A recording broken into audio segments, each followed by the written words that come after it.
सोचो, एक आदमी जो दुनिया के सबसे पावरफुल लोगों के साथ उठता बैठता हो, प्रेसिडेंट्स, बिलियनर्स, रॉयल्टी, लेकिन उसकी कहानी का एंड होता है एक जेल सेल के अंदर, अकेला। इस आदमी का नाम था जेफरी एप्स्टीन।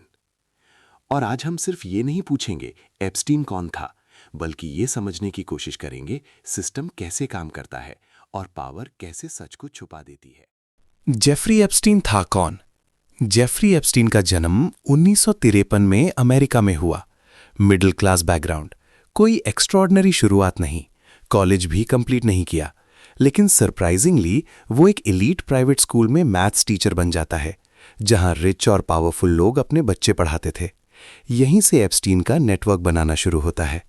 एप्स्टीन कौन था? जेफरी एप्स्टीन कोई फिल्म स्टार नहीं था, कोई पॉलिटिशियन नहीं था, फिर भी वो दुनिया के सबसे पावरफुल लोगों के बिल्कुल पास था। बाय प्रोफेशन वो एक फाइनेंसियर था, पर दिक्कत यहीं से शुरू होती है, क्योंकि कोई क्लियरली नहीं बता सकता कि उसका असली बिजनेस था क्या। ना कोई बड़ी कंपनी, ना कोई पब्लिक ट्रैक रिकॉर्ड, फिर भी प्राइवेट जेट्स, लग्जरी आइलैंड्स और बिलियनर्स के साथ क्लोज फ्रेंडशिप। यहीं पर पहला क्वेश्चन उठता है, इतना पैसा आया कहां से? वीडियोस जो पहले कभी नहीं देखे गए, कुछ रेयर वीडियो क्लिप्स भी सामने आए जहां एप्स्टीन खुद बोलता हुआ नजर आता है। नो कन्फेशन, नो अपॉलॉजी, बस एक डिस्टर्बिंग कॉन्फिडेंस। ये वीडियोस इस बात को स्ट्रेंथन करते हैं कि एप्स्टीन को लगता था वो अनटचेबल है, और ऑनेस्टली उस वक्त तक वो था भी। किन किन लोगों के नाम आए? रीसेंट रिलीजेस में जिन लोगों के नाम सर्कुलेट हुए, यूएस पॉलिटिक्स के top circles, British royal connections, elite corporate lawyers, high profile businessman.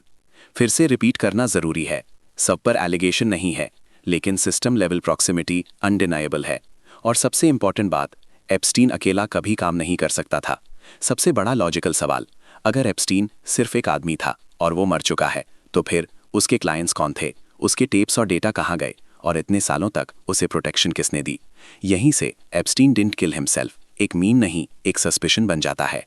Final conclusion, ये कहानी है पावर के मिसयूज की, एलीट इम्यूनिटी की और जस्टिस के सिलेक्टिव होने की।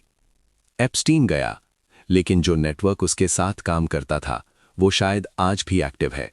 और जब तक नेम से ज्यादा सिस्टम पे बात नहीं होगी, ऐसे एप्स्टीन्स आते रहेंगे और जाते रहेंगे।